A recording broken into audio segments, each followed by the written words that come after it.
राधे राधे दोस्तों। बांके बिहारी जी के परम भक्त श्री हरिदास जी से मिलने एक व्यक्ति आए। वह अपने साथ महंगा इत्र लेकर आए थे।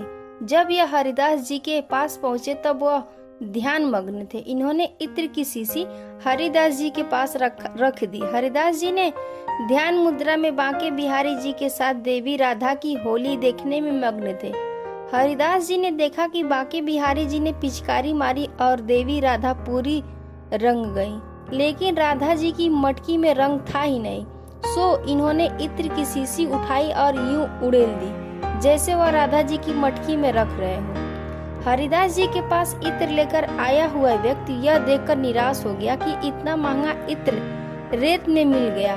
थोड़ी देर बाद जब हरिदास जी आंखें खोली तो देखा उस व्यक्ति ने कहा कि मैं आपके लिए इत्र लेकर आया था, आपने उसे रेत में मिला दिया। हरिदास जी ने कहा दुखी मत हो, जाकर बांके बिहारी जी के दर्शन कर लो। जब वह व्यक्ति बांके बिहारी जी के मंदिर में पहुंचा तो चकित रह गया।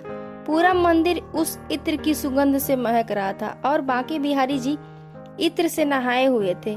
इस चमत्कार को देखकर वह हरिदास जी के चरणों में लौट गया। आइए इन कथा के साथ बिहारी जी के प्रकट होने की कथा भी जान लेते हैं। भगवान की भक्ति में डूबकर हरिदास जी जब भी गाने बैठते थे तो प्रभु में लीन हो जाते थे। इनकी भक्ति और गायन से रीझकर भगवान श्री कृष्ण इनके सामने आ जाते। हरिदास जी मंत्र मुग्ध होकर श्री कृष्ण को दुलार करने लगते। एक दिन श्री कृष्ण और राधा की युगल जोड़ी प्रकट हुई इनका गायन सुनने के लिए और उन्होंने कहा कि हम दोनों हरिदास के पास रहना चाहते हैं। हरिदास जी ने कृष्ण से कहा कि प्रभु मैं तो संत हूँ, आपको लंगोट पहना दूंगा, लेकिन माता को नित्य आभूषण कहाँ से लाकर दूंगा। भक्त की बात सुनकर श्री कृष्ण मुस्कुराए और राधा कृष्ण की युगल जोड़ी एकाकार होकर एक विग्रह के रूप में प्रकट हुई। हरिदास जी ने इस विग्रह को बांके बिहारी नाम दिया। बांके बिहारी मंदिर में इसी विग्रह के दर्शन होते हैं। बांके बिहारी के विग्रह में राधा कृष्ण दोनों ही समाये हुए हैं। जो भी श्री कृष्ण के इस विग्रह का दर्शन करता है उसकी मनोकामनाएं पूरी होती हैं।